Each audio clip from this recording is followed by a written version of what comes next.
who claim to be telling you global stories that matter. In the last 3 days, WION has been traveling across Syria. You are in Latakia city right now.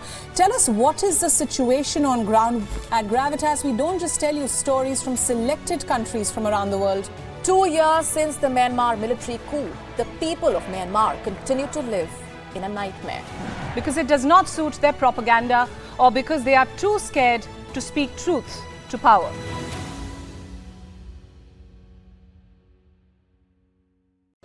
The stress of our world can take a toll on our physical and emotional health. Here, in New York's Catskill Mountains, lies a luxurious place of healing called WION Wellness Center.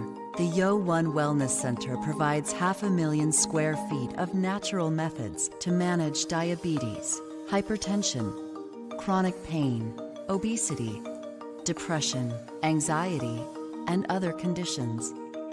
We use the traditions of centuries-old natural science from India, yoga, Ayurveda, acupuncture, and naturopathy in personalized programs that help you take charge of your own health. A minimum 5-day stay is recommended for best results. Book now at yowon.com.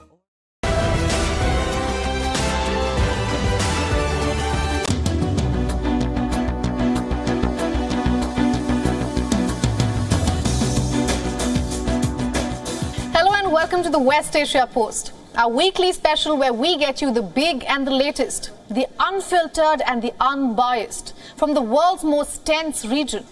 I'm Ananya Datta, and before we dive into this week's edition, let's take a quick look at the top headlines.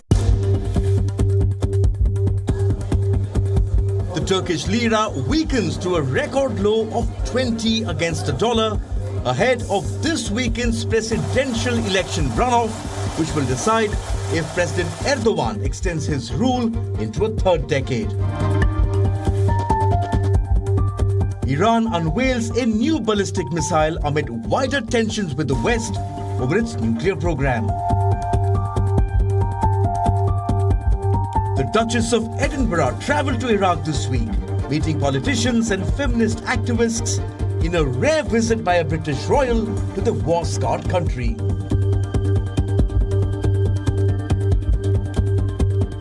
Syrian First Lady Asma al-Assad takes part in the annual rose harvest in the Damascus countryside. The British-born former investment banker was once herself dubbed the Rose in the Desert by Vogue magazine. Now the D-Day is here. It is the final battle between Recep Tayyip Erdogan and the united Turkish opposition. The mood in Ankara signals a victory for the incumbent president, with the third candidate's weight by his side. Will Erdogan's hope of a victory come true? Or will the Turks deliver a last-minute shocker?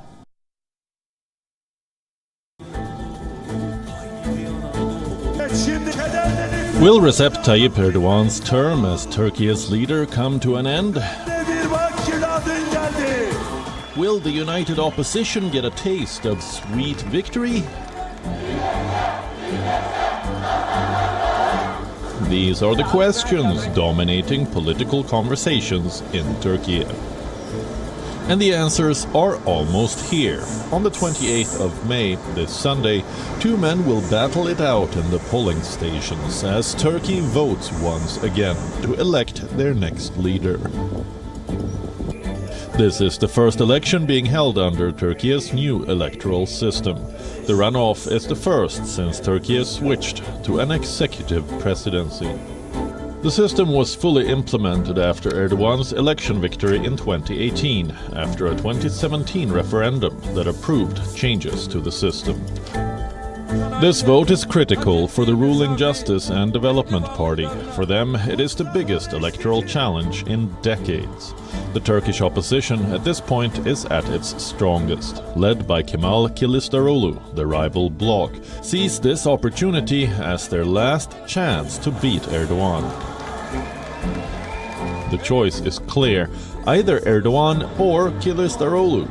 Erdogan has top office experience. He holds sway over the masses, a people's leader, as he is called. The future, it seems like, it's already Erdogan. It's, more or less the 20 years. He has been president of the Turkey, so it's gonna be, maybe he's gonna choose or no, I don't know. But my expectation is Turkey is more economy strong, plus the life standard is going to be up, plus improving, and another I can say that the immigration of the Turkey, its number of the immigration is very high, so it's going to be some make it an obstacle not to come to other ways here. That's more or less like that. And also the security of the Turkey. Kılıçdaroğlu used to exude hope and promise, freedom and democracy. But after his first round disappointment, the Turkish Gandhi made a sharp right turn. Now there is less of the caring grandfather and more of the nationalist hardliner. He promises to send back all refugees in 2 years. That includes more than 3 million Syrians who fled war at home. It is a message that goes down well in Turkey. The government made a readmission agreement. They turned Turkey into a depot for migrants in a way. We will never make Turkey a depot for migrants, and we will get Turkey out of this situation. In round one of the polling, Erdogan almost grabbed victory, missing the 50% mark by under a point. He defied claims of his political demise. Earlier this week, third contender Sinan Ogan also threw his vote behind Erdogan, and with that, over 5% of his vote share. With that in mind, victory for Erdogan seems solid. He will most likely win the polls, but what's to be noted is a divide this election has unearthed. Half the country stands against the AK party chief. The youth do not trust Erdogan. He's pulling the strings and his supporters are following. But on the other side of the coin, of course, we talk about a charismatic leader, we talk about a very coherent organization, and we talk about a party structure which manages the elections seamlessly. On the other side, we have a figure which is not charismatic at all. For some, especially for young electorate, for young voters, he has no appeal whatsoever because they cannot make head or tail of his personality. We don't know clearly what he stands for. It is almost 100 years since Turkey was founded by Mustafa Kemal Atatürk as a secular republic. He is the leader that held sway over the country. A leader bigger than Erdogan was at his peak. Aiming to touch his control, Erdogan has promised a new Turkish century if he is re-elected. He promises development and strength, while his critics fear the centralization of power and the death of dissent. Israel's ruling coalition is in high spirits. After the Knesset gave its green light to the national budget, apart from the expected infrastructure and healthcare spending, this budget has set aside a hefty amount for the ultra-right. What more? Benjamin Netanyahu now has his eyes set on the judicial reform.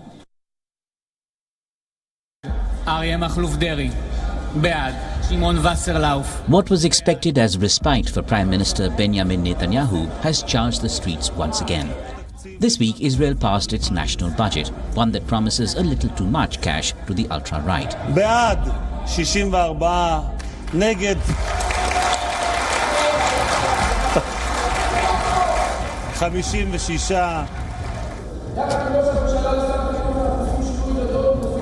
Clearing the budget was not so easy. The voting dragged on overnight, with the budgets for 2023-24 finally passing with a 64-56 vote in Parliament after daybreak. It followed weeks of tense negotiations between Netanyahu and the parties in his coalition. And while the budget may bring stability to his coalition, it has undoubtedly deepened the divisions within Israel. In a speech before passing the budget, Netanyahu defended the package, saying it would benefit the Israelis. We are working on all fields. We will work to fight the cost of living. We'll surprise opposition with our struggle in all fields of infrastructure, transportation and education.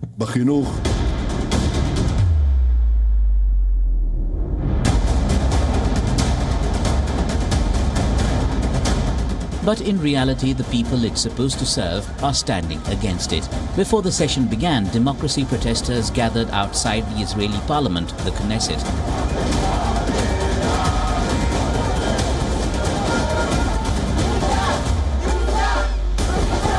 They were raising their voice against its inflated allocations for ultra-Orthodox institutions at the expense of secular Israelis. Tens of millions of dollars have been set aside for extreme pro-settler parties.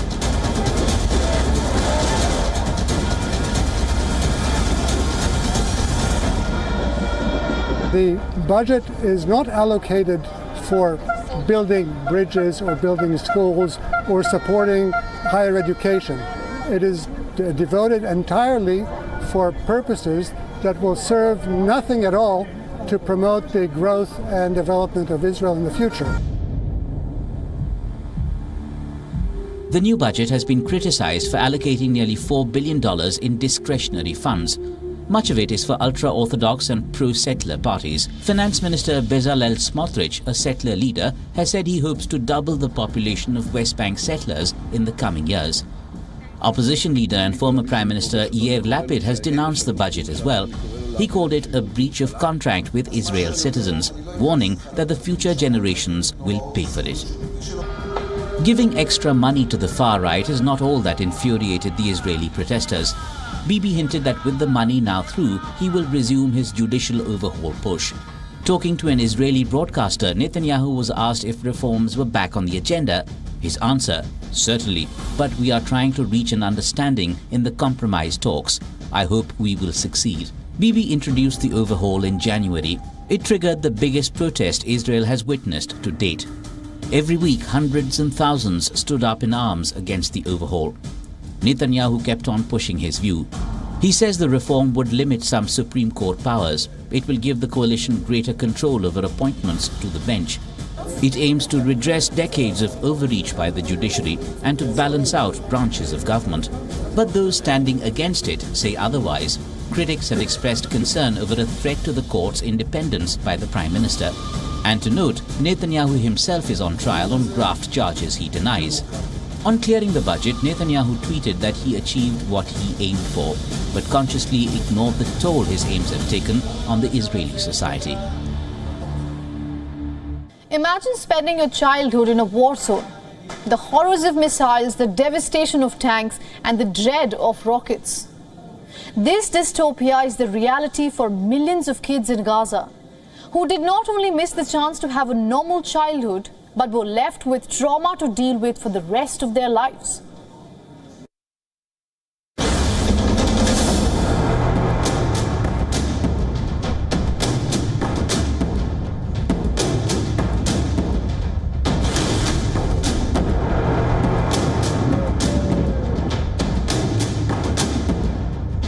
Being born and brought up in violence,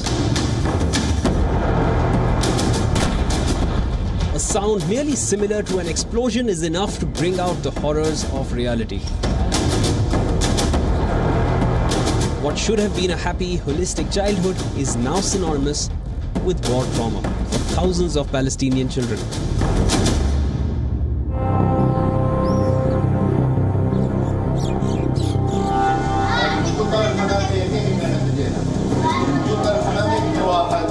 She is Bisan Al-Mansi, a 10-year-old girl living in Gaza. Every time the door slams, she is reminded of the deadly violence last week.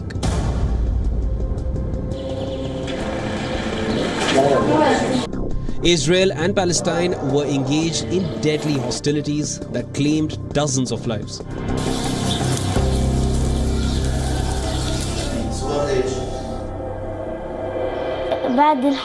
Since the war, I have become afraid to go to the shop, to go to school, walk with my friends, play by myself. stand at the door or play a little upstairs. I fear more, and even if people stay with me, I fear the war against us will happen again, because the war starts during the night. This new Palestinian generation has witnessed multiple incidents of violence. In the last 2 decades, the incessant violence and unrelenting confrontation has made healing almost impossible.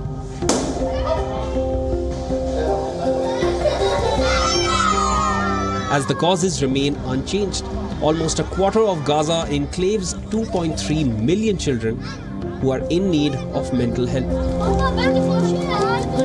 These children, who need space, safety to grow up, have been forced to spend their crucial years under a crippling blockade enforced by Israel on one side and Egypt on the other.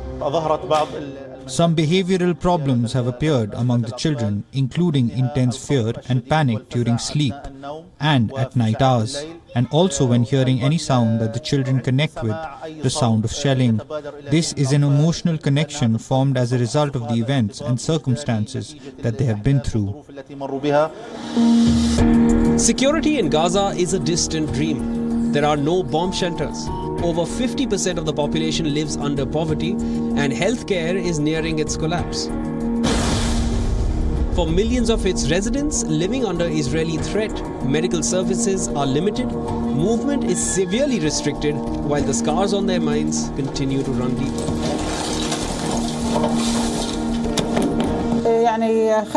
We told the children around us not to be afraid, but they were terrified. An unnatural fear, they began to scream and shout out, and we managed to calm them. We calmed the situation for a while, but alas, fear remains planted in their hearts. Before this, there was nothing within them. I mean, they were 100% natural children. I mean, now they make disturbed movements. We can't stand their movements. Sometimes I cry. United Nations officials and Palestinian mental health experts say there needs to be a long-term solution to the decades-old conflict. All parties must come to a middle ground, one that prevents a repetition of wars and is sustainable.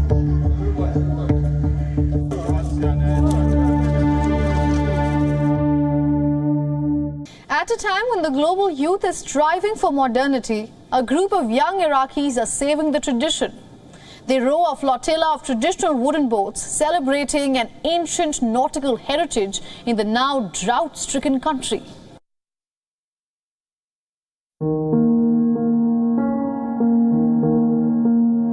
The debate over modern things versus traditional ones, mechanization versus human labor, art versus science has been going on for long now. A similar battle is being fought by artists in the capital city of Iraq, where they are working to preserve an ancient nautical tradition of using wooden boats.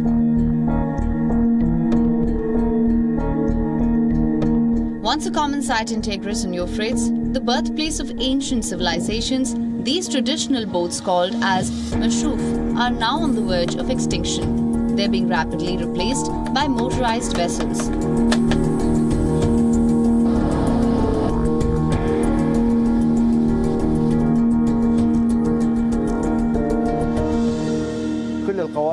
Now all these boats are motorized, which created a disconnection between you and the environment. It's like driving a taxi. I'm talking about a sort of I can say a spiritual connection, because it's not only limited to the aesthetic aspect, it creates a sense of familiarity. One such man is Rashad Salim, a painter, sculptor and eco-artist with a penchant for preserving age-old tradition. He's been working to restore this tradition to its former glory.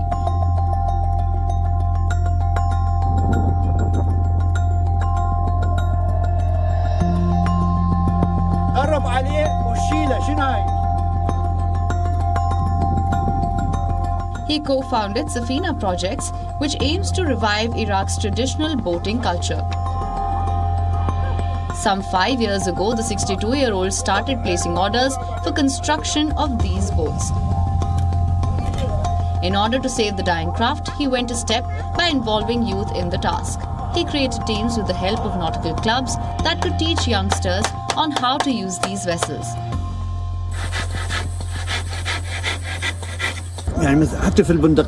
Even books about Venice's gondolas liken them to our mashhoof in the first paragraph. So to me, its extinction is like the extinction of an essential facet of our civilization, which has existed for 4 or 5 millennia. These boats have existed throughout this time in one form or another.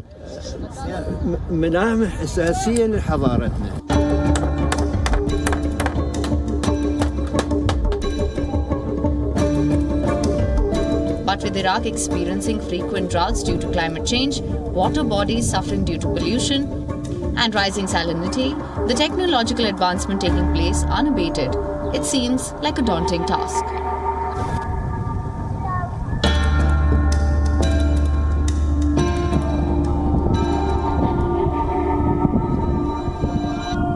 It is a big moment for Saudi Arabia after the first Arab woman reached the International Space Station. Our final story is one of hope and also victory. Take a look. 9, 8, 7, 6, 5. The countdown nears the end. 3, 2, 1, and boom. History is made. We expand what is possible in low Earth orbit. Ad Astra and Godspeed. On the 22nd of May, an Arab scientist sat upright in the Axiom Space's private mission.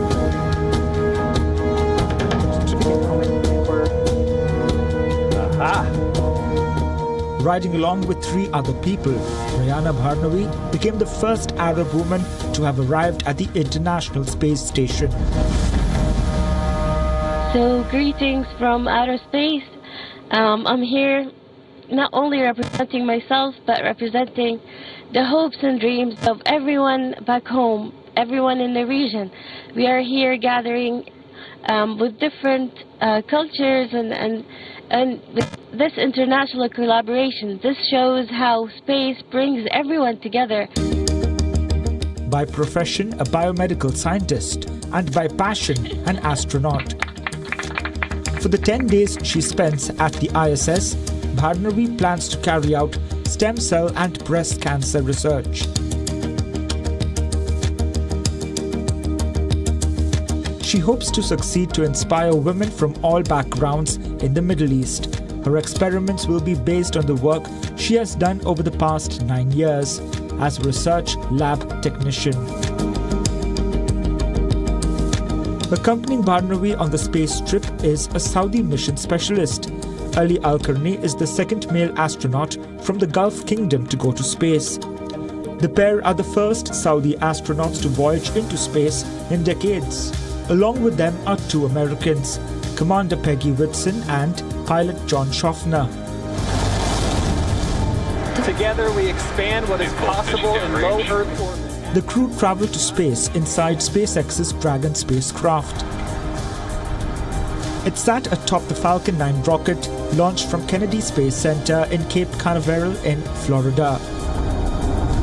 In a video posted on Bharnavi's Twitter handle, she said that being part of this mission is a great honor and a pleasure.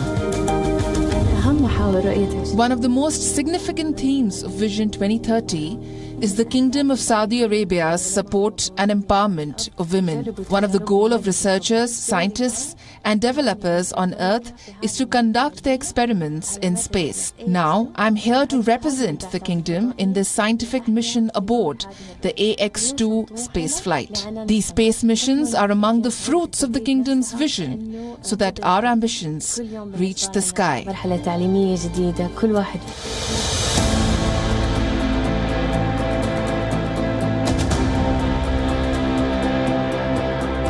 For women in Saudi, this is a big win.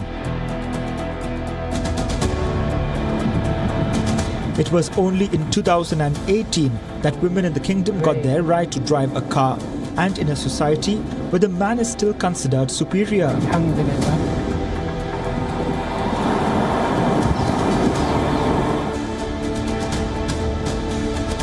Bharnavi's win is nothing short of an inspiration to millions.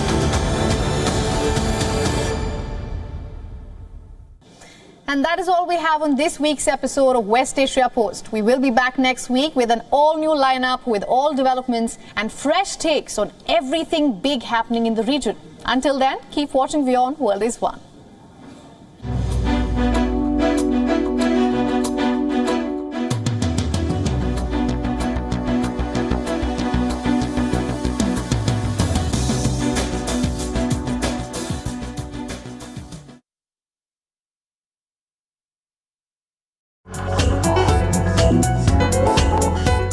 WION. Gravitas tells you stories which others won't. And tonight we will tell you about this new strategic map that is being drawn. They say your enemy's enemy is your friend. Is that the foundation of the new defense bridge between India and America? This is what separates us from others who claim to be telling you global stories that matter. In the last 3 days, WION has been traveling across Syria. You are in Latakia city right now. Tell us, what is the situation on ground? At Gravitas, we don't just tell you stories from selected countries from around the world. 2 years since the Myanmar military coup, the people of Myanmar continue to live in a nightmare. Because it does not suit their propaganda, or because they are too scared to speak truth to power.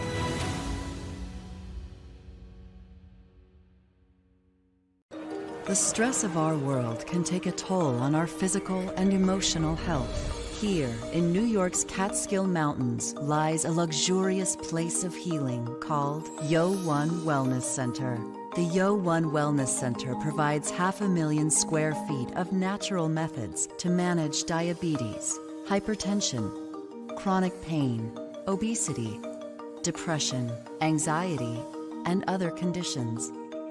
We use the traditions of centuries-old natural science from India, yoga, Ayurveda, acupuncture, and naturopathy in personalized programs that help you take charge of your own health. A minimum 5-day stay is recommended for best results. Book now at YoOne.com